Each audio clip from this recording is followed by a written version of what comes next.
गीता में अर्जुन को स्वयं भगवान कह रहे हैं कि उस परमेश्वर की शरण में जा, उसके लिए उन संतों के पास जा जो तत्वदर्शी हो।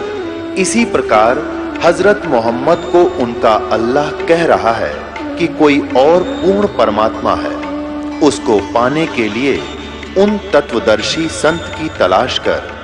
वो प्रभु कौन है, ये जानने के लिए कृपया अवश्य सुनिए जगत गुरु तत्वदर्शी संत रामपाल जी महाराज के अमृत वचन।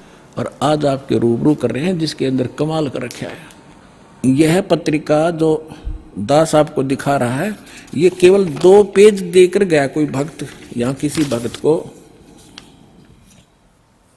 इसमें पत्रिका का नाम नहीं है,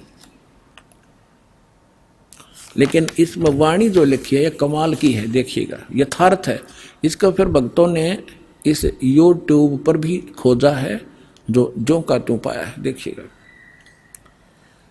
अब आपको पढ़कर सुनाएंगे। एक फ्लोरेंस नाम की भविष्य वक्ता हुई है अमेरिका में, और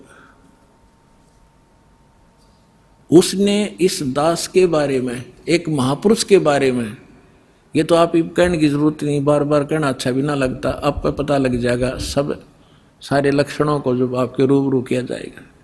इसने कहा कि ये देखिएगा, विश्व प्रसिद्ध भविष्य वक्ता फ्लोरेंस ने भविष्यवाणी की है कि तीसरा विश्व युद्ध नहीं होगा, वह भारत के प्रयासों से टल जाएगा।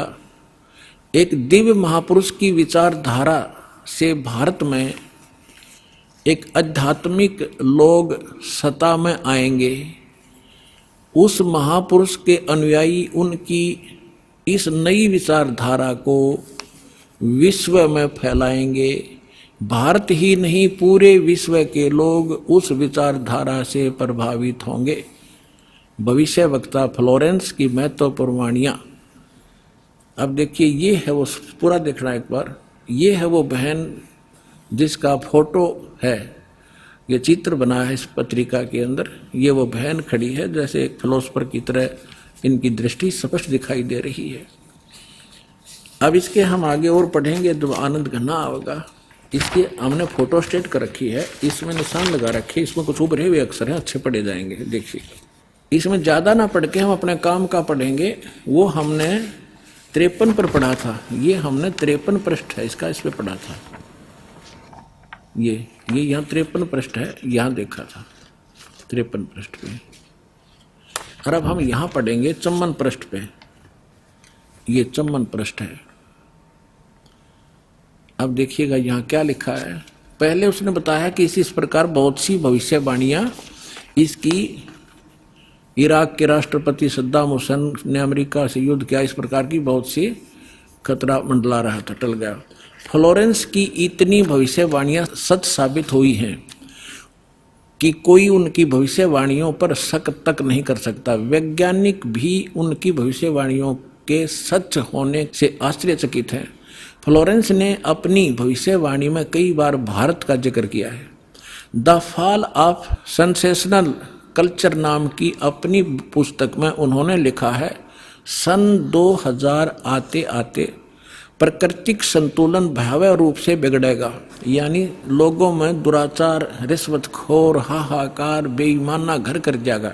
लोगों में आक्रोश का भावना प्रबल होगी, दुराचार पराकाष्ठा पर होगा। पश्चिम देशों के विलासितापूर्ण जीवन जीने वालों में निराशा, बेचैनी और अशांति होगी। अतृप्त अभिलाषाएं और जोर पकड़ेंगी, जिससे उनकी अपनी कटुता बढ़ेगी। चारों ओर हिंसा और बर्बरता का वातावरण होगा। गरीब संपन्न व्यक्तियों की संपत्ति छीनेंगे, ऐसा वातावरण होगा और चारों ओर हाहाकार मच जाएगा। अब देखो, अब ये भविष्य वक्ता कह रही है कि अगर वो संत ना आता तो ऐसी दशा भारत की हो जाती, लोग एक दूसरे ने लूटने लग जाते। अब इसने तुरंत फिर क्या कहा कि उस संत की विचारधारा से वो घातक माहौल टल जाएगा। देखिए, ऐसा वातावरण होगा और चारों ओर हाहाकार मच जाएगा, ऐसा हाहाकार मच जाएगा। लेकिन भारत से उठने वाली एक नई विचारधारा है, लेकिन भारत से उठने वाली एक नई विचारधारा इस घातक वातावरण को समाप्त कर देगी। वह विचारधारा वैज्ञानिक दृष्टि से लोगों में सामंजस्य और आपसी भाईचारा और भाईचारे का महत्व समझाएगी। वह यह भी समझाएगी कि धर्म और विज्ञान में आपस में विरोध नहीं है। आध्यात्मिकता की उच्चता और भौतिकता का खोखलापन सबके सामने उजागर करेगी। अपने आत्माओं, ये तो चलो इन भविष्य वक्ताओं का तो इतना काम समझ लो आप, जैसे परमात्मा ने विद्वान बना दिया, पृथ्वी और सूरज बना दी, सब नक्षत्र बना दिए और अपने आप निर्धारित है कि इस समय 6:20 पर सूर्य उदय होगा।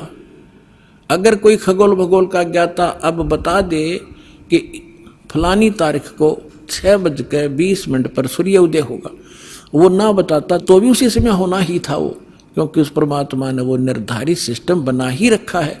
तो ये ना बताते तो भी परमात्मा ने पहले बोल ही रखा है, निर्धारित दिन ठीक धर रखा है, वो तो ये होना ही होना था।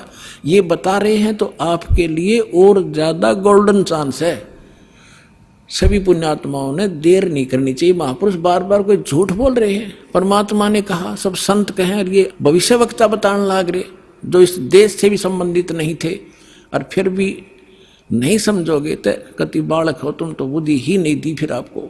देखिएगा अब क्या, जैसे दास बहुत बार आपको समझाता है, हर एक प्रवचन में परमात्मा ने जो पहले बोला था वही दास आज बता रहा है। और अभी भी बहुत से मेरे अधिकतर जितने भी प्रवचन होते हैं इसी आधार पर होते हैं कि आप क्या कर रहे हो। आप यहाँ अरबपति बन गए, खरबपति बन गए, दुनिया न लूट लूट के, और वो सारा छोड़कर चले गए। सर्व सोने की लंका थी वह रावण से रणधीरम, एक पलक में राज विराजी जम के पड़े जंजीरम। चक्रवर्ती राजा था, सारी पृथ्वी पर शासन करे था, चूहा बनकर एक बिल खोद कर रह रहा है। खा कहिए कहते राम रट निर्धन भला, टूटी घर की छान, वह सुंदर महल किस काम के, जा भक्ति नहीं भगवान।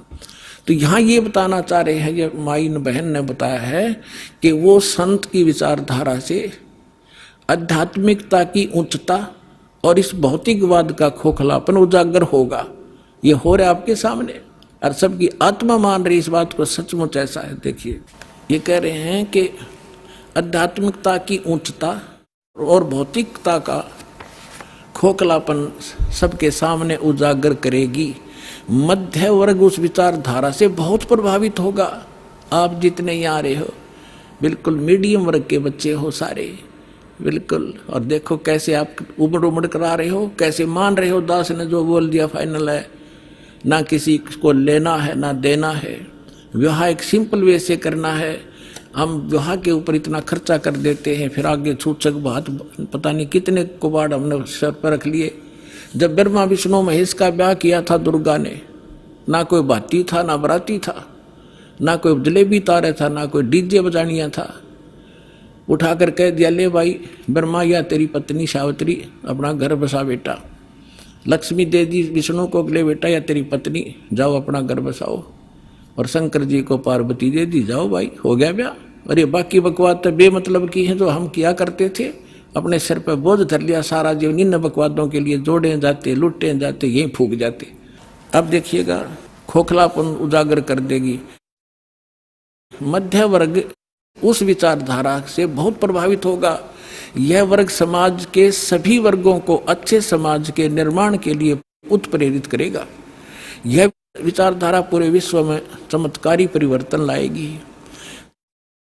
मुझे अपनी छठी अतीन्द्रिय शक्ति से ये एहसास हो रहा है कि इस विचारधारा को जन्म देने वाला एक महान संत भारत में जन्म ले चुका है।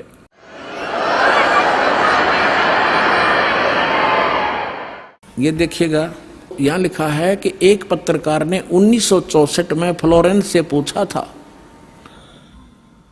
और 1980 की शुरुआत तक व्यापक उथलपुथल 80-89 के बाद ऐसे भूकंप आएंगे कि न्यू जर्सी का कुछ हिस्सा तथा यूरोप और एशिया के कई देशों के स्थानों पर भूकंप से विदीर्ण हो जाएंगे, कुछ जलमग्न हो जाएंगे, तृतीय विश्व युद्ध का आतंक सबके दिमाग में बैठ जाएगा, वे इस युद्ध की तैयारी कर लेंगे। लेकिन भारतीय राजनेता नहीं, संत की तरफ से शिकार है, तीसरे युद्ध से वो समाप्त कर दे। तो 1964 तक यह जीवे थी। 1964 में तो ये युवा थी जो बता रही थी, 10, 20, 30 वर्ष और भी 94-95 तक यह जीवे थी। तो इसने उस समय बता दिया था, 1964 में भी इसने बता दिया था कि उसका जन्म हो चुका है। और उसको दृष्टि आगे की जो वर्तमान का जो दास की सती थी अब की है वो भी दिखाई देती। देखिएगा, मुझे अपनी छठी अंतीन्द्रिय यानी अंदर के आभास से शक्ति से ये एहसास हो रहा है कि इस विचारधारा को जन्म देने वाला वह महान संत भारत में जन्म ले चुका है। उस संत के ओजस्वी व्यक्तित्व का प्रभाव सबको चमत्कृत करेगा। उसकी विचारधारा अध्यात्म के कम होते जा रहे प्रभाव को फिर से नई स्फूर्ति देगी, चारों ओर आध्यात्मिक वातावरण होगा। ओए होए, दास बार बार कहता रहा है कि यदि परमात्मा इस दास के माध्यम से फिर से अपनी यथार्थ भक्ति नहीं प्रारंभ करते तो आने वाले 50 वर्ष के बाद हिंदुस्तान में कोई राम कहानियां नहीं पाओ, ऐसी हाहाकार मच जाती। तो इसमें यही कहा है कि वो फिर गिरते हुए अध्यात्म सत्र को फिर से उभारेगा, इसका ये भावार्थ है। उस संत के ओजस्वी व्यक्तित्व का प्रभाव सबको चमत्कृत करेगा। उसकी विचारधारा अध्यात्म के कम होते जा रहे प्रभाव को फिर से नई स्फूर्ति देगा, चारों ओर आध्यात्मिक वातावरण होगा। संत की विचारधारा से प्रभावित लोग विश्व के कल्याण के लिए पश्चिम की ओर चलेंगे। धीरे धीरे एशिया, यूरोप, अमेरिका पर पूरी तरह छा जाएंगे। उस संत की विचारधारा से पूरा विश्व प्रभावित होगा, उनके चरण चिन्हों पर चलेगा। पश्चिमी देश के लोग उन्हें पश्चिमी देश के लोग अमेरिका, इंग्लैंड आदि उन्हें ईसा, मुसलमान उन्हें एक सच्चा रहनुमा और एशिया के लोग उन्हें भगवान का अवतार मानेंगे। उस महासंत की विचारधारा से बौद्धिक क्रांति आएगी। बौद्धिक माने अच्छी बुद्धिमान लोग उसके साथ होंगे। देखो, बुद्धिजीवियों की मान्यताएं बदलेंगी। जो ये अंग्रेज पाके बैठे बड़े बड़े अफसर कहते हैं नवी सोचने पर विवश होना पड़ेगा कि तुम कर क्या रहे हो, करना क्या चाहिए था। बुद्धिजीवियों की मान्यताएं बदलेंगी, उनमें ईश्वर के प्रति श्रद्धा और विश्वास की कोपलें फूटेंगी। फ्लोरेंस के अनुसार वह संत भारत में जन्म ले चुके हैं। वह इस संत से काफी प्रभावित थी। अपनी एक दूसरी पुस्तक golden light of new era में भी उन्होंने लिखा है कि जब मैं ध्यान लगाती हूँ तो अक्सर एक संत को देखती हूँ, गौर वर्ण के यानी गोरे वर्ण के। उस संत के ललाट पर गजब के तेज होता है। उनके ललाट पर आकाश से एक नक्षत्र के प्रकाश की किरणें निरंतर बरसती रहती है। ओए अपने आत्माओं, आप देखिएगा ये इस तरह आती हैं ये जैसे परमात्मा बैठे हैं सतलोक में, वहाँ से इस दास के ऊपर ये ऐसी अपनी किरण बरसा रहे हैं। यहाँ से आकाश से आ रही है और दास के ऊपर परमात्मा की शक्ति निरंतर चल रही है। उसी से आगे आपको कनेक्शन दिया जा रहा है। अब उसी को ये बहन बता रही है फ्लोरेंस, अपनी दिव्य दृष्टि से देख करके उसके ऊपर माथे पर यानी उसके सिर पर ऊपर से आकाश से नक्षत्रों से एक लाइट निरंतर आ रही है जो उसके माथे पर बरस रही है और वही शक्ति आगे आप में जा रही है। देखिएगा, जब मैं ध्यान लगाती हूँ तो अक्सर उस एक संत को देखती हूँ गौर वर्ण के।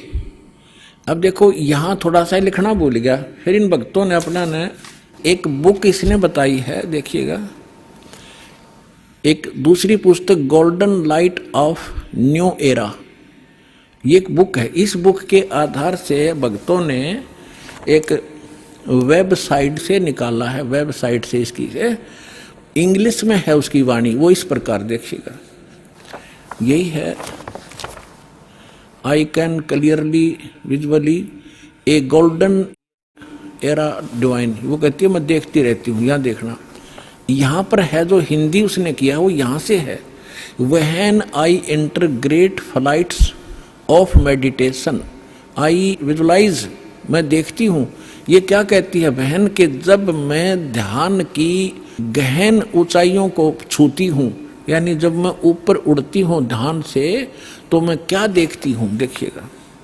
When I enter great flights of meditation, I visualize such a great sant who is fair skinned, यानी fair skinned माने साफ वर्ण का, गौर वर्ण का, with white hair, उसके बाल सफेद हैं, white hair, and without a beard and mustaches, वो बिना दाढ़ी मूंछ का है।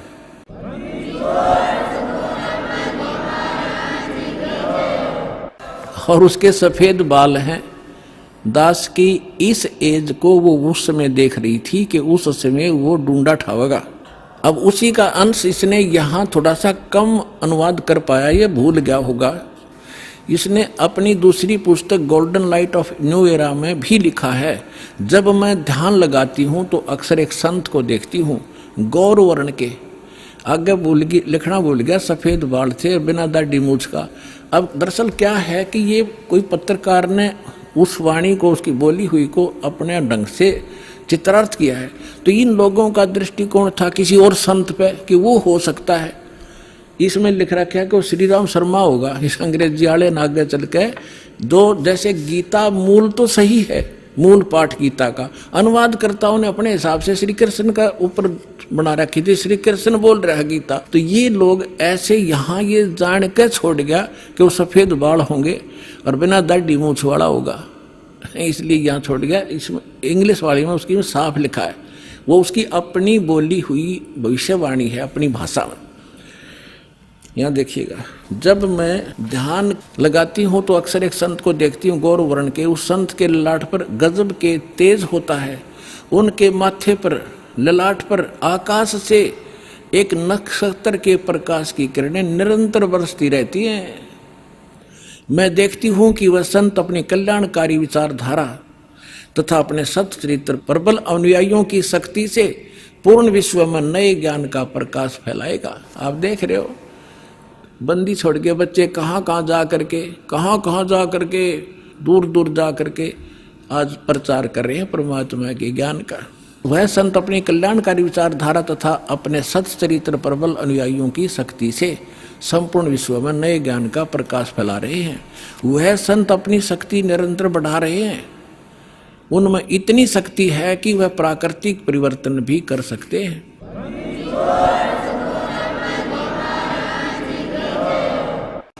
वह अपना कार्य वैज्ञानिक ढंग से करेंगे। उनकी कृपा और प्रयत्न से मानवीय सभ्यता में नई जागृति आएगी। विश्व के समस्त जनसमूह में नई चेतना का संचार होगा। लोक शक्ति का एक नया रूप उभर कर सामने आएगा, जो सत्ताधारियों की मनमानियों पर अंकुश लगा देगा। जो राजा लोग अपनी मनमानी बकवाद करते हैं, उस संत के अनुयायी उनको विवश कर देंगे कि बंदे बनकर रहो, बकवाद बहुत दिन कर ली तुमने।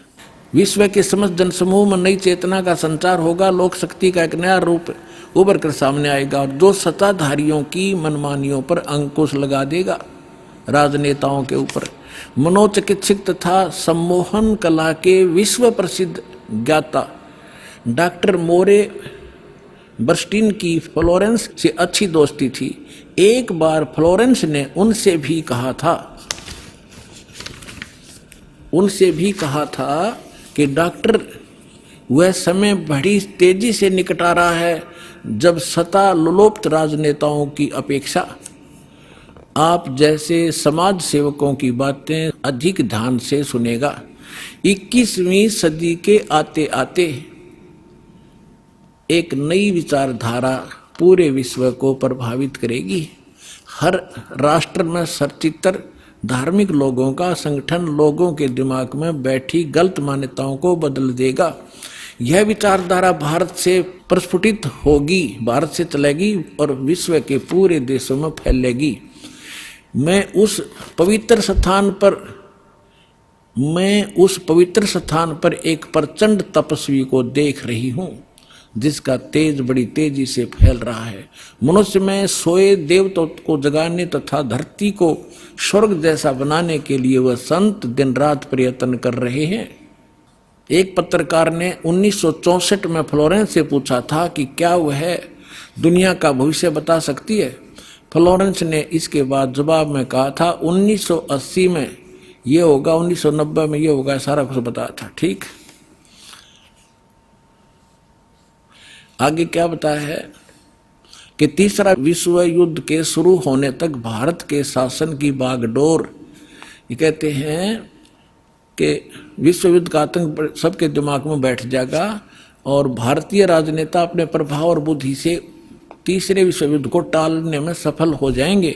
तीसरे विश्व युद्ध के शुरू होने तक भारत के शासन की बागडोर आध्यात्मिक वृत्ति के लोगों के हाथ में होगी, इसलिए उनके प्रभाव से विश्व युद्ध टलेगा।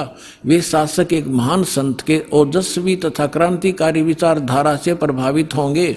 वे उस संत के प्रति उसी तरह समर्पित होंगे जैसे वाशिंगटन स्वतंत्रता एवं मानवता के प्रति समर्पित थे। न्यूजर्सी की रहने वाली, न्यूजर्सी कोई शहर है अमेरिका में, न्यूजर्सी की रहने वाली फ्लोरेंस सचमुच एक विलक्षण महिला थी। एक बार नोबेल नामक एक व्यक्ति ने, इसने ये बताना चाहा, पत्रकार ने दिखाना चाहा है कि एक पत्रकार था अमेरिका का और वो इसका इंटरव्यू ले रहा था और वो इंटरव्यू टीवी पर चला रखा था डायरेक्ट लाइव। ये पूछ रहा कि तो आप एक संत के बारे में तो बहुत बता रही हो, लेकिन मेरे बारे में बताओ कुछ। जो प्रकरण इतना ही जिसमें ना पढ़ के मैं वैसे बता दूं, जल्दी निमट जाएगी बात। तो फ्लोरेंस ने कहा कि तेरे विषय बताऊं। उसका दायां हाथ पकड़ा और उसने कहा कि आप जो है किसी दूसरे राज्य में भी प्रचार प्रसार करेगा। तो वो कह रहा था, उसने इसमें लिखा है कि मैं उससे कह रहा था कि तू भला मजाक कर रही है मेरे साथ। अगर इस इंटरव्यू को मेरी महकमे वाले सुन रहे होंगे, मेरे बॉस, तो मुझे नौकरी से निकाल देंगे। दूसरे में प्रसार तो नहीं होगा पर मैं नौकरी से जाता रहूँगा। तो क्या मजाक कर रही है। उसी समय मेरे हेड ऑफिस से टेलीफोन आया और मेरे लिए ही था, मैंने उठाया। मेरा बॉस कह रहा था कि मैं तुम्हारा इंटरव्यू देख रहा हूँ, मैं हैरान हूँ कि हमने निश्चय कर लिया है आपको न्यूयॉर्क के अंदर प्रचार प्रसार के लिए भेजना है। कल ही इसका डिक्लेयर करेंगे, फाइनल हो चुका है। मैं हैरान हूँ, तुम्हारा इंटरव्यू मैं सुन रहा हूँ कि फ्लोरेंस को कैसे पता चला और आप जल्दी आ जाइए, आपको वहाँ भेज रहे। तो ये कहने का तात्पर्य है, वो इंटरव्यू लेने वाला ये कह रहा है उसकी इतनी सटीक भविष्यवाणी थी, तो वही कह रही है जो संत के बारे में उसकी झूठी नहीं हो सकती। अब देखिए, अब यहाँ देखिएगा, ये मैंने छोड़ दिया, यहाँ वही बता रहा था। ये टीवी के कार्यक्रम के दौरान उनसे बोला, मैं बोला, पत्रकार कह रहा है, आप भारत में जन्म ले चुके संत के बारे में तो अक्सर बताती रहती हो, मैं अपने बारे में भी कुछ जानना चाहता हूँ, बताइए। फ्लोरेंस ने उसके दाहिने हाथ को थाम लिया और बोली, आप बहुत जल्दी किसी दूसरे राज्य में प्रसारण करेंगे। नोबेल ने एक प्रसारण सेवा के, वो एक कर्मचारी थे उस प्रसारण सेवा के, इस बात पर हंसने लगे। कुछ सेक्शन बाद बोले कि आपने मुझसे अच्छा मजाक किया। यदि हमारी कंपनी के अधिकारी इस कार्यक्रम को देख रहे होंगे तो दूसरे राज्य में तो जाऊंगा या नहीं, फिलहाल अपनी कंपनी से तुरंत निकाल दिया जाऊंगा। फिर पीछे घोषणा ये लिख दिया उसने कि वहाँ, अब कहते नोबेल के जब फोन पर उठाया तो उसने बताया कि हमने न्यूयॉर्क के प्रसारण का काम शुरू करने का निर्णय लिया है, वहाँ तुम्हें भी भेजा जाएगा। अभी यह बात गुप्त रखना, इसकी घोषणा कल की जाएगी। मैं टीवी पर फ्लोरेंस के साथ तुम्हारी बातचीत देख रहा था, वो बॉस बोल रहा है। फ्लोरेंस से तुम्हारे विषय में जो बताया वो पूरी तरह सच है। आश्चर्य है कि यह बात कैसे मालूम होगी। नोबेल फ्लोरेंस का चेहरा देखता रह गया। अब उस लड़की में इतनी सटीक भविष्यवाणी ये सिद्ध की इसने, और उसी ने उस संत के बारे में की। आगे फिर देखना, कुछ पत्रकारों ने उनसे एक बार पूछा था कि वह भविष्य को कैसे देख लेती है। तथा गायब व्यक्ति या वस्तुओं का पता कैसे लगा लेती हैं? तो फ्लोरेंस ने बताया, मुझे स्वयं नहीं मालूम कि यह कैसे संभव हो जाता है। मैं भविष्य के विषय में एक बहुत महत्वपूर्ण बात बता रही हूँ। बार बार कहा करती हुआ कि 20वीं सदी के अंत में भारतवर्ष में 1997 के आसपास एक प्रकाश निकलेगा। वह प्रकाश पूरी दुनिया को उन देवी शक्तियों के विषय में जानकारी देगा जो अब तक हम सभी के लिए रहस्यमय बनी हुई थी। एक दिव्य महापुरुष द्वारा यह प्रकाश पूरे विश्व में फैलेगा। वह सभी को सतमार्ग पर चलने की प्रेरणा देगा। समस्त दुनिया में एक नई सोच की ज्योति फैलेगी। जब मैं ध्यान अवस्था में होती हूँ तो अक्सर यह दिव्य महापुरुष मुझे दिखाई देते हैं। फ्लोरेंस ने एक बार कहा, इस संत या दिव्य महापुरुष का जिक्र किया है, साथ ही यह भी बताया है कि उत्तरी भारत के एक पवित्र स्थान पर वह मौजूद है, बरवाला में।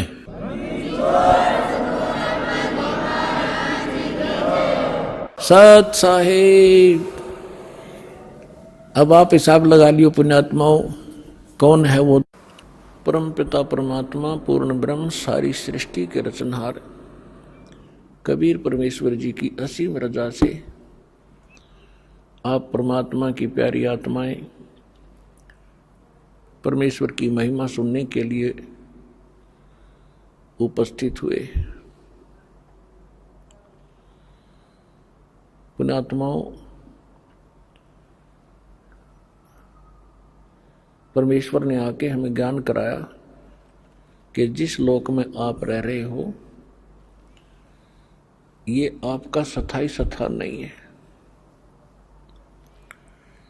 लेकिन अभी तक हमें इसका कोई विकल्प दिखाई नहीं देता।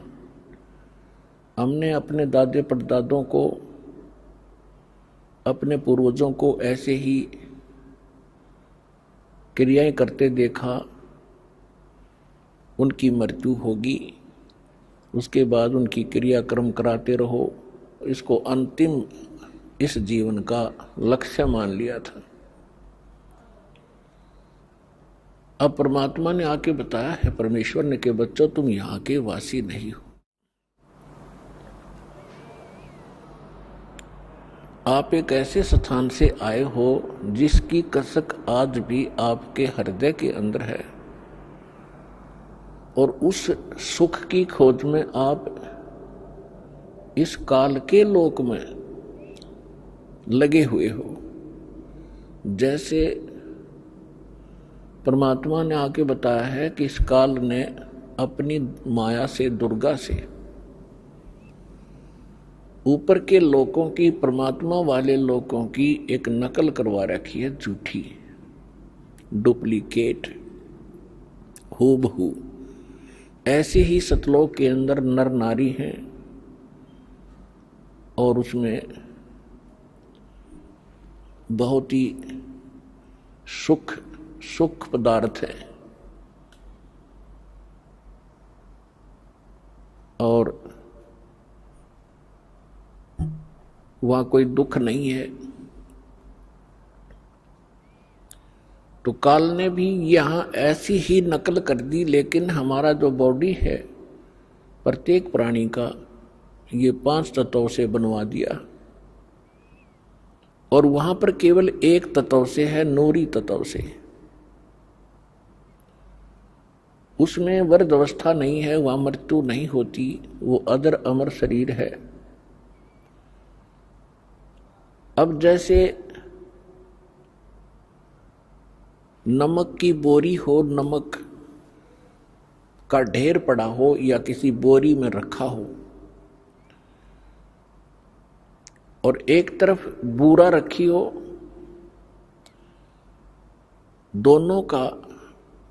दोनों की जो है एक जैसा कलर होता है, लेकिन उसके टेस्ट में अंतर होता है। इसी प्रकार हम नमक की बोरी में और उस खांड के, बूरा के, चीनी के टेस्ट को खोज रहे हैं, कभी नहीं मिल सकता, वो टेस्ट आ ही नहीं सकता। वो टेस्ट तो भाई बूरा की बोरी में ही आएगा। तो परमात्मा यहां स्वयं आते हैं, आकर हमें याद दिलाते हैं। क्या बताते हैं? मन तू चल रे सुख के सागर, जहां शब्द सिंधु रत्नागर। मन तू चल रे सुख के सागर, जहां शब्द सिंधु रत्नागर। सुख सागर, श्रीमद् भगवत गीता अध्याय नंबर 4 के अंदर श्लोक नंबर 5 और 9 में, गीता अध्याय नंबर 2 श्लोक 12 में, गीता अध्याय नंबर 10 श्लोक 2 में गीता ज्ञान दाता अपने सतीची बताता है कि अर्जुन तेरे और मेरे बहुत जन्म हो चुके हैं, तू नहीं जानता, मैं जानता हूं। और फिर गीता ज्ञान दाता अपनी साधना का मंत्र बताता है। गीता अध्याय नंबर 8 के श्लोक नंबर 13 में, क्योंकि श्री कृष्ण जी के अंदर प्रवेश करके प्रेतवत ये काल बोल रहा है, 21 ब्रह्मांड का स्वामी, जो ब्रह्मा विष्णु महेश जी के पिता है, ये कह रहा है कि मुझ ब्रह्म का ओम इति एकाक्षरम ब्रह्म व्यवहारन माम अनुसमरन ये प्रयाति तजन देहम स याति परमाम गतिम। मुझ ब्रह्म का केवल एक ओम अक्षर है, और जो इसका अंतिम शरीर छोड़ने तक यानी अंतिम श्वास तक सिमरण करता हुआ जाता है, वो ओम से मिलने वाली परम गति को प्राप्त होता है। ओम किसका मंत्र है? ब्रह्म का। ब्रह्म की साधना से कौन सी गति होती है? ब्रह्म लोक प्राप्ति होती है। गीता अध्याय नंबर 8 के श्लोक नंबर 16 में स्पष्ट किया है कि ब्रह्म लोक में गए हुए प्राणी भी फिर जन्म और मृत्यु में आते हैं। तो इसे सिद्ध हुआ कि गीता ज्ञान दाता, अब जैसे हिंदू समाज के भोले श्रद्धालु इन अज्ञानी ऋषि महर्षि आचार्यों शंकराचार्यों से भ्रमित होकर मानते रहे कि श्री कृष्ण सुप्रीम पावर है और श्री कृष्ण जी गीता का ज्ञान बोल रहा है और ये अजर अमर हैं, इनके कोई जनक नहीं, इनके कोई माता पिता नहीं। ये था लोकवेद। लोकवेद का अर्थ होता है दंत कथा, सुनी सुनाई बातें जो सत्य ना हो, ये लोकवेद था। अब इनकी जीवनी से पता चला कि ब्रह्मा विष्णु महेश नासवान है, इनकी जन्म मृत्यु होती है। श्री कृष्ण जी को तो गीता के ज्ञान का कुछ भी पता नहीं था, उसने क्या बोला था। इनकी बात को यदि बड़ा करके चले कि श्री कृष्ण जी ने गीता का ज्ञान दिया। श्री कृष्ण इज विष्णु, श्री कृष्ण जी विष्णु हैं, विष्णु के अवतार श्री कृष्ण जी हैं और सतोगुण विष्णु। तो यहां ये खुद कहता है मेरे और तेरे बहुत जन्म हो चुके। क्या इन हमारे इस गुरु अंधों ने, आंखों वाले अंधों ने क्या ये नहीं पढ़ा? तो इसके विषय में परमेश्वर ने सुख संवेद में कहा है, मोती मुक्ता दर्शत नाही, ये जग है सब अंदरे, दिखत के तनैण चश्म इनका फेरा मोतिया बिंदरे। ये दिखे थे महर्षि मंडलेश्वर संस्कृत भाषा धारावाहिक सुना कर बड़ी जनता में प्रभु पाक रहे थे, स्वामी पाक रहे थे। तो परमात्मा ने आके उसी से में कहा था कि ये संत नहीं है, ये विद्वान नहीं है, इनको अपने सिलेबस का ज्ञान नहीं है, टीचर काहे के हैं। और इसी बात का विरोध भगवान का घृणा करा दिया था और झूठ बोली इन हमारे मंडलेश्वरों ने, ब्राह्मणों ने, गुरुओं ने, काजी और मुल्लाओं ने कि ये अशिक्षित है, दुल्हा क्या जाने सदग्रंथों के गूढ़ रहस्यों को, ये पढ़ा नहीं है। आज परमात्मा ने दया बख्शी, पहले अपने बच्चों को शिक्षित किया, सदग्रंथ सिंपल भाषा में उन्हीं से अनुवाद करवा दिया। यदि ये दास अनुवाद करता, वो तो करना ही ऐसे था, लेकिन ये फिर भी टांग अड़ा देते कि रामपाल ने संस्कृत ना आती। जैसे भगवान के बारे में कहा करते, ये क्या जाने वेदों और गीता के गूढ़ रहस्यों का। तो परमात्मा का काम कच्चा नहीं होता। 600 वर्ष पहले धर्मदास जब चिंतित गणे हो गए थे, जब कह दिया था भाई चिंता ना करे, जब कलयुग 5500 वर्ष बीत जाएगा फिर आकर मैं सब न पार करूंगा, तेरे वंशज भी पार हो जाएंगे, पूरा विश्व पार होगा। तो उस परमात्मा ने 600 वर्ष पहले ये बताया था कि ये जितने संत हैं, मंडलेश्वर हैं, ये मुल्ला और काजी हैं, ये अपने धर्म के धर्म ग्रंथों से भी परिचित नहीं है। ये केवल अपनी सोच से दंत कथा सुना के और इनको अपनी रोजी रोटी का आधार बनाए बैठे हैं। तत्व भेद कोई ना कहे रे झूमकरा, ये पैसे ऊपर नाच सुनो राई झूमकरा, कोटों मध्य कोई नहीं रे झूमकरा, अरबों में कोई गर्क सुनो राई झूमकरा। एक सरदार जी आया था गरीबदास जी के पास, उसने जब ये ज्ञान सुना तो अचंभित हुआ और कहने लगा, हे भगवान, आज तक ये ज्ञान हमारे को किसी ने नहीं बताया। तब उन्होंने कहा था कि ये तत्व भेद कोई ना कहे रे झूमकरा, ये पैसे ऊपर नाच सुनो रे झूमकरा। तो पुण्यात्मा परमात्मा ने उसी समय कहा था कि मोती मुक्ता दर्शत नाही, ये जग है सब अंदरे, दिखत के तो नैन चश्मे इनका फेरा मोतिया बिंदरे। जिसका मोतिया बिंद हो जाए आंखों में, आंख स्वस्थ दिखाई देती है पर उसको दिखता कुछ नहीं। इसी प्रकार हमारे धर्मगुरु इस कलयुग के, जो हिंदू धर्म के और मुसलमान धर्म के वर्तमान के, ये अंधे थे, आंखों वाले अंधे। एक भाषा विशेष अवश्य जानते थे लेकिन अध्यात्म ज्ञान से अपरिचित थे। तो उन्होंने ये नहीं पढ़ा कि खुद कह रहा है कि मेरी जन्म मृत्यु होती है। वास्तव में तो श्री कृष्ण जी ने गीता का ज्ञान बोला ही नहीं, उसका तो शरीर प्रयोग किया था काल ने। अब जो प्रसंग चल रहा है उसी पर आते हैं। अब गीता ज्ञान दाता ने स्पष्ट कर दिया कि मेरे भी जन्म होते हैं, आपके भी होंगे। और फिर गीता अध्याय नंबर 8 के श्लोक नंबर 1 में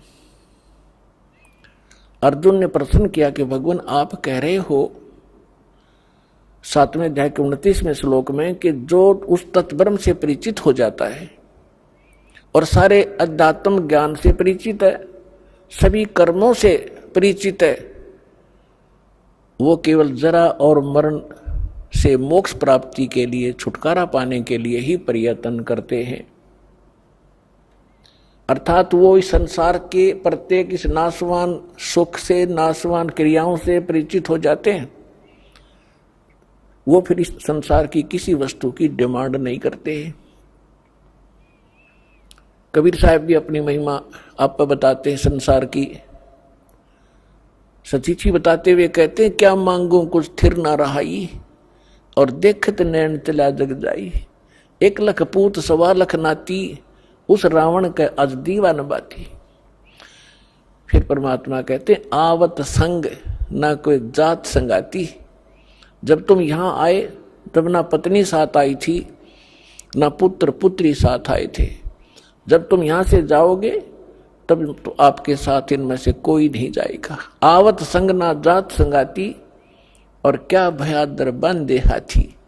राजाओं को संकेत कर रहे हैं। राजा लोग अपनी महिमा दिखाने के लिए अपने किले के बाहर हाथियों की लाइन लगा दिया करते थे, बांधा करते थे बाहर, ताकि दूसरे राजाओं के गुप्तचर आवें। राजा अपनी महिमा दिखाते थे। कुछ जब एक आदमी राजा के पास 200 हाथी बंधे हुए हैं तो कितना सक्षम होगा, यह प्रभुता थी उनकी। तो परमात्मा कहते हैं क्या भयादर बांधे हाथी, द्वारका गाथी बांध के क्या फूला समाता है, कल मृत्यु हो जाएगी परसों गधा बनेगा। फिर क्या बताते हैं, कहे कबीर अंत की बारी, जैसे हाथ झाड़ के चला जुआरी। जो भक्ति नहीं करते, इस संसार के झूठे सुख, इन पदार्थों के संग्रह में अपना जीवन नाश कर देते हैं, वो अंत समय में ऐसे पछताएंगे जैसे हारने के बाद जुआ खेलने वाला जुआरी हाथ मसलता जाता है सर्वनाश करा के। कहे कबीर अंत की बारी, जैसे हाथ झाड़ कर चला जुआरी। अर्जुन ने पूछा कि आप जी कह रहे हैं कि जो तत्परम से परिचित हो जाते हैं और सारे दातम ज्ञान से परिचित है और सब कर्मों से परिचित, वो केवल यहाँ जरा और मरण से छूटने का ही प्रयत्न करते हैं, इस संसार की किसी वस्तु की इच्छा नहीं रखते। तो तत्परम क्या है, कौन है? 8वें अध्याय के प्रथम श्लोक में अर्जुन ने प्रश्न किया। गीता अध्याय नंबर 8 के श्लोक 3 में उत्तर दिया कि वो परम अक्षर ब्रह्म है, अर्थात तो गीता ज्ञान दाता से अन्य है। अब गीता ज्ञान दाता ने 8वें अध्याय के 5 और 7 मंत्र में श्लोक में अपनी भक्ति के लिए कहा कि अर्जुन तुम मेरी भक्ति कर। अपना मंत्र उसने बताई दिया 8वें अध्याय के 13वें श्लोक में, मेरा केवल एक ओम ब्रह्म है। और ये नाड़ी, ये हमारे धर्मगुरु कौन से मंत्र देते थे? ओम नमः शिवाय, ओम भगवते वासुदेव नमः, हरे राम हरे कृष्ण कृष्ण कृष्ण हरे हरे, राधे राधे श्याम मिला दे। इन मूर्खा ने पूछा तुम लाए कहां से ये मंत्र? जब गीता जी को सर्वधार्य मानते हो और गीता जी में जो वर्णन किया है हमें वही करना चाहिए था, इसके अलग करते हैं तो मनमाना आचरण कर रहे हैं, मनमुखी साधनाएं कर रहे हैं। तो गीता अध्याय नंबर 16 के श्लोक नंबर 23 और 24 में ये कंसेप्ट क्लियर किया हुआ है कि शास्त्र विधि को त्याग कर जो मनमाना आचरण करते हैं उनको न तो सुख होता है और न ही उनको कोई सिद्धि प्राप्त होती है और न ही उनकी गति होती है, यूजलेस। इससे तेरे लिए अर्जुन कर्तव्य और अकर्तव्य की व्यवस्था में जो साधना करनी चाहिए, जो नहीं करनी चाहिए, सदग्रंथ ही प्रमाण है, उन्हीं को आधार मानना, किसी की दंत कथा पर विश्वास मत करना। 8वें अध्याय के 13वें श्लोक में उसने बताई दिया कि मेरा तो केवल ओम मंत्र है। पूरी गीता जी में इस ओम के अतिरिक्त कोई मंत्र नहीं है ब्रह्म साधना का। फिर गीता अध्याय नंबर 17 के श्लोक नंबर 23 में 3 मंत्र के जाप का निर्देश है और उसमें सांकेतिक है। वो ओम तो स्पष्ट है, तो उसमें लिखा है ओम तत्सत इति निर्देश है ब्रह्मण त्रिविध समर्थ है, ब्राह्मणा तेन वेदा च यज्ञा विहिता पुरा। इसका अर्थ है कि उस सच्चिदानंद घन ब्रह्म परम अक्षर ब्रह्म की साधना का केवल ये ओम तत्सत 3 मंत्र के जाप का निर्देश है। इसकी 3 विधि से ही जाप है, त्रिविध है, समर्थ है। ओम तत्सत इति निर्देश है। निर्देश का मतलब है फाइनल फैसला, डायरेक्शन, उसमें कोई अग्रम मग्रम नहीं रहती। जैसे कोई अधिकारी निर्देश दे दिया तो उसके अनुयायियों को, उसके फॉलोअर्स को, यानी उनके नौकरों को फिर उसमें ऑब्जेक्शन नहीं होता कि डायरेक्शन है साहब की, तो अटेंशन हो जाते हैं, फाइनल होता है। तो ये लिखा है कि ओम तत्सत इति निर्देश है ब्रह्मण त्रिविध समर्थ है। ब्रह्मण माने उस परम अक्षर ब्रह्म का, उसको पाने का, उसकी प्राप्ति का। प्राप्ति मीन उस लोक में जाने का जहां वो सुख सागर है, जहां कोई दुख नहीं है, जहां जाने के बाद प्राणी फिर लौटकर कभी संसार में नहीं आते, वहां जाने का ये मंत्र है, उस सच्चिदानंद घन ब्रह्म के लोक में जाने का। तो गीता अध्याय नंबर 8 के श्लोक नंबर 5 और 7 में गीता ज्ञानदाता बताता है कि अर्जुन यदि मेरी शरण में रहना है तो मेरी भक्ति कर, मेरा भगत बन और युद्ध भी कर और मेरा सिमरन भी कर। अपने आत्माओं, इसे 2 कंसेप्ट क्लियर हो गए कि एक तो जैसे ये हठ योग बताता है कोई साधक, कोई संत, 2.5 घंटे सुबह 2.5 घंटे शाम, ये दंत कथा है, लोक वेद है, ये मनमाना आचरण है। किसी भी सदग्रंथ में इस हठ योग का प्रावधान नहीं है। इसमें स्पष्ट कर दिया है कि अर्जुन तो युद्ध भी कर और सिमरण भी कर। तो इसी प्रकार सूक्ष्म वेद में कहा है, नाम उठत ना हम बैठत, नाम सोवत जागवे, नाम खाते नाम पीते, नाम सेती लागवे। यही वेद बताते हैं। यजुर्वेद अध्याय नंबर 40 के मंत्र 15 में कहा कि ओम कर्तुम समर, किलबे समर और कर्तु समर। ओम नाम का जाप काम करते करते सेवन कर, विशेष कसक के साथ सेवन कर, मनुष्य जीवन का प्रथम कर्तव्य जानकर या भक्ति कर। ये तो ब्रह्म सत्र का ज्ञान उसने दिया है कि ओम का जाप करना, मेरी शरण में रहना। वो भी गीता ज्ञान दाता भी ब्रह्म है, वेद ज्ञान दाता भी ब्रह्म ही है। फिर वो वेद ज्ञान दाता ऑप्शन छोड़ देता है कि यजुर्वेद के 40वें अध्याय के 17वें श्लोक में कि वो परमात्मा तो प्रोक्ष है, गुप्त है, वो पूर्ण परमात्मा, और मैं ब्रह्म हूं, मैं ब्रह्म लोक में रहता हूं, मेरा ओम नाम है, मेरा सिमरण करेगा तो मुझे ही प्राप्त होगा। तो यहां हम फिर आते उसी प्रसंग पे कि वेद ज्ञान दाता भी ब्रह्म है, और यहां ये कह रहा है कि युद्ध भी कर, गीता ज्ञान दाता भी वही है, कहता युद्ध भी कर, मेरा सिमरण भी कर। अंत समय में जब सिमरण करता हुआ तू छोड़कर जाएगा शरीर तो मुझे ही प्राप्त होगा, मेरे में भावित रहेगा। इसने अपनी स्थिति बताई दी है कि तेरे और मेरे बहुत जन्म हो लिए, आगे भी होंगे, जन्म मृत्यु ना तेरी मिटे ना मेरी मिटे। तो गीता अध्याय नंबर 15 के श्लोक नंबर 4 के अंदर कहा है कि तत्वदर्शी संत और तत्व ज्ञान की प्राप्ति के उपरांत परमेश्वर के उस परम पद की खोज करनी चाहिए, जहां जाने के बाद साधक फिर लौटकर कभी संसार में नहीं आते। और जिस परमेश्वर ने ब्रह्मांडों की रचना की है, तो इससे स्पष्ट है कि गीता ज्ञानदाता से कोई अन्य है वो समर्थ शक्ति, वो सुप्रीम पावर, कंप्लीट गॉड, पूर्ण ब्रह्म, पूर्ण परमात्मा, और केवल उसी की भक्ति करो। तो इन हमारे धर्म गुरुओं की अकल मारी जा रही थी और रोज पढ़ा करते, पढ़ने की सलाह देते थे, गीता को स्वयं भी घोट रखा था, अनुयायियों को भी कहा करते डेली एक अध्याय पढ़ो। तो क्या फायदा हुआ उस पढ़ने का जिसका ज्ञान कति नहीं। गीता जी बता क्या रही, उसके विपरीत क्रियाएं कर रहे हैं।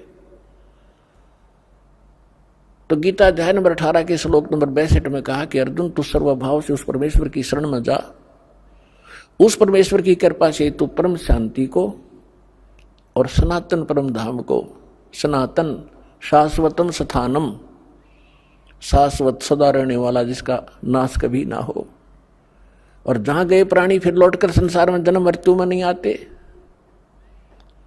उसको प्राप्त होगा। वो परमात्मा अन्य है। तो गीता अध्याय नंबर 8 के श्लोक नंबर 5 और 7 में गीता ज्ञानदाता अपनी स्थिति बता रहा है कि मेरी भक्ति कर, मेरे में समर्पित हो और युद्ध भी कर, निसंदेह तो मुझे ही प्राप्त होगा। अंडरस्टूड है? जहां साता बासा होई, मन कर्म वचन सुमरियो सोई। फिर तुरंत कहता 8वें अध्याय के 8, 9, 10 श्लोक में कि उस परमेश्वर की भक्ति जो करता है, उस तत्व ब्रह्म की, वो उस भक्ति की शक्ति से, उन मंत्रों की शक्ति से उसी को प्राप्त होता है। उसकी भक्ति करेगा तो उसको प्राप्त होगा। वो कहाँ रहता है और उस साधक की क्या स्थिति होती है, गीता अध्याय नंबर 15 के श्लोक नंबर 4 में स्पष्ट कर दिया है कि उस तत्व ज्ञान और तत्वदर्शी संत की प्राप्ति के उपरांत परमेश्वर के उस परम पद की खोज करनी चाहिए, जहां जाने के बाद साधक फिर लौटकर संसार में कभी नहीं आते।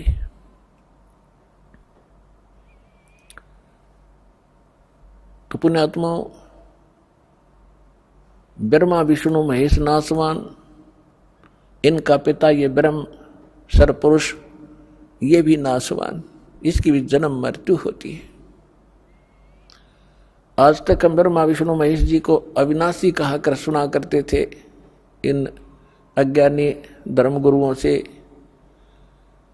जबकि इनकी हिस्ट्री में, इनकी जीवनी में लिखा है, श्री देवी भागवत पुराण 3रा स्कंद गीता प्रेस गोरखपुर से प्रकाशित सचित्र मोटा टाइप के पृष्ठ 123 पर विष्णु जी स्वयं अपनी माता की स्तुति करते हुए कहते हैं, तुम शुद्ध स्वरूपा हो, ये सारा संसार आप ही से उद्भासित हो रहा है, मैं और ब्रह्मा और शंकर आप ही की कृपा से विद्यमान हैं।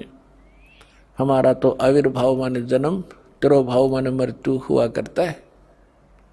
हम नित्य नहीं है, हम अविनाशी नहीं है, हमारी जन्म मृत्यु होती है। और तुम ही नित्य हो, प्रकृति और सनातनी देवी हो।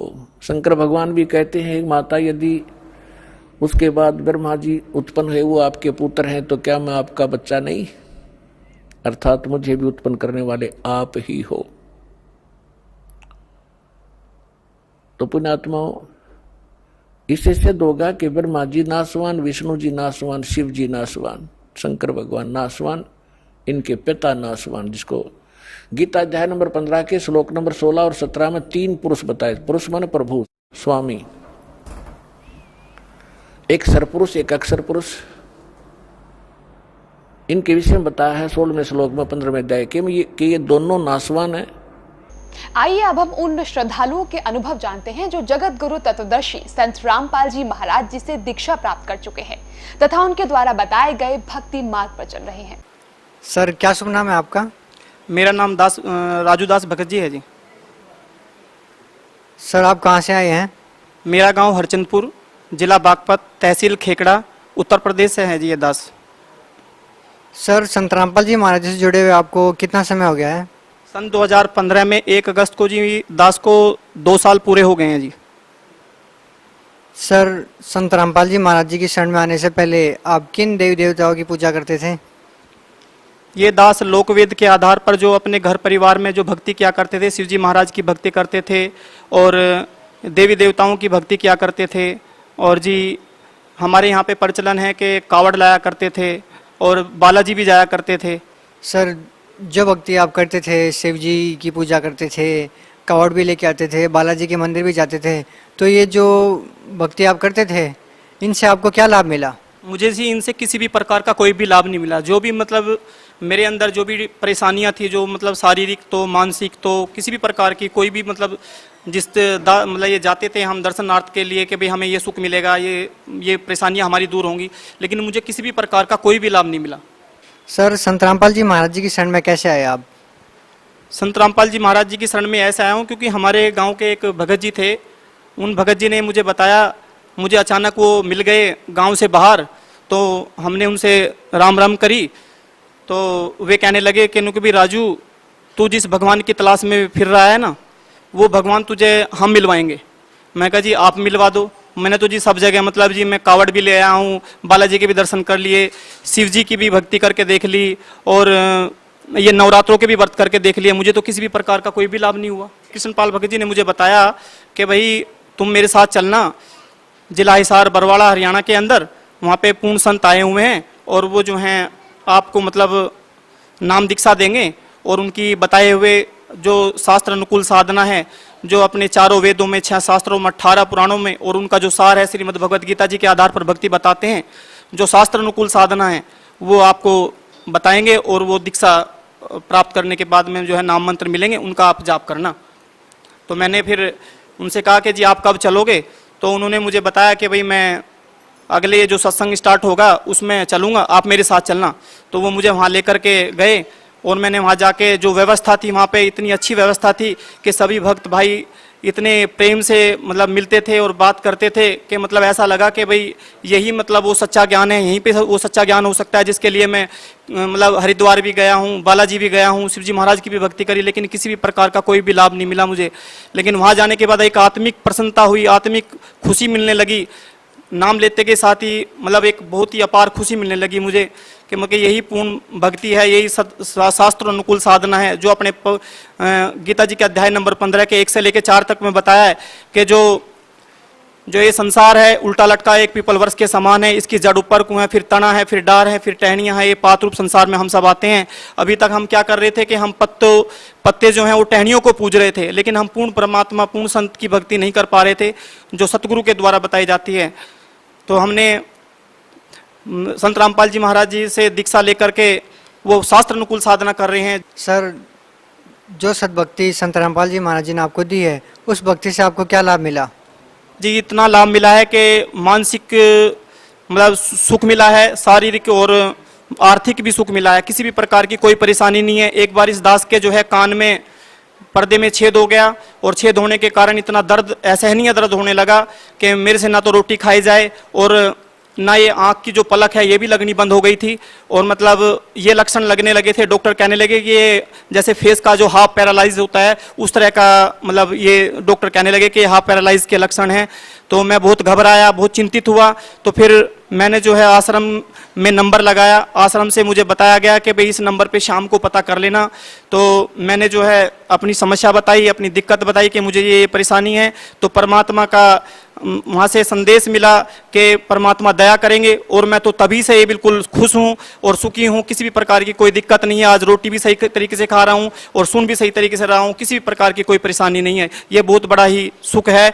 जो कि मैं कुल्ला भी करता था, पानी का बाहर फेंकता था तो यहीं पे रपट जाता था, आँख की पलक नहीं लगती थी, इतनी परेशानी मुझे आ गई थी। सर, जब आप सतलोक आश्रम बरवाला, जिला हिसार, हरियाणा में जाते थे तो आपको कैसा महसूस होता था? मुझे इतना अच्छा महसूस होता था कि जैसे कि इतनी आत्मिक प्रसन्नता पूरे विश्व में कहीं भी नहीं है जितनी वहाँ मिली। इतनी प्रसन्नता मिली जिसकी मतलब मैं कल वो भी नहीं कर सकता, आपके साथ में वर्णन भी नहीं कर सकता। इतनी आत्मिक प्रसन्नता मिलती थी। और वहाँ पे जितने भी भक्त भाई मिलते थे सब हाथ जोड़कर विनम्र निवेदन करते थे। और वहाँ पे देसी घी का भंडारा चलता था, सदा व्रत खुले हुए हैं मालिक के, 24 घंटे वहाँ पे हर तरह की व्यवस्था थी। सर, भक्त समाज को क्या संदेश देना चाहते हैं आप? मैं सभी भक्त समाज को ये संदेश देना चाहता हूँ कि भाइयों और बहनों के जो सद्भक्ति है वो संत रामपाल जी महाराज जी के पास है। क्योंकि वो संत रामपाल जी महाराज जी के चोले में परमात्मा कबीर साहिब जी स्वयं आए हुए हैं। और ये जो मनुष्य जीवन इस समय हमें प्राप्त हुआ है वो फिर बार बार नहीं मिलने वाला है। और आप अपना कल्याण कराना चाहते हैं वो तो सद्भक्ति जो है परमात्मा संत रामपाल जी महाराज जी द्वारा नाम दीक्षा लेकर के अपना कल्याण करवाओ। और सतलोक आश्रम बरवाला में आए हुए हैं परमात्मा, जो कि शास्त्र अनुकूल साधना बता रहे हैं। उन शास्त्र अनुकूल साधना करने से हमें जो है रिद्धि का भी, सिद्धि का भी और परलोक का भी लाभ मिलेगा।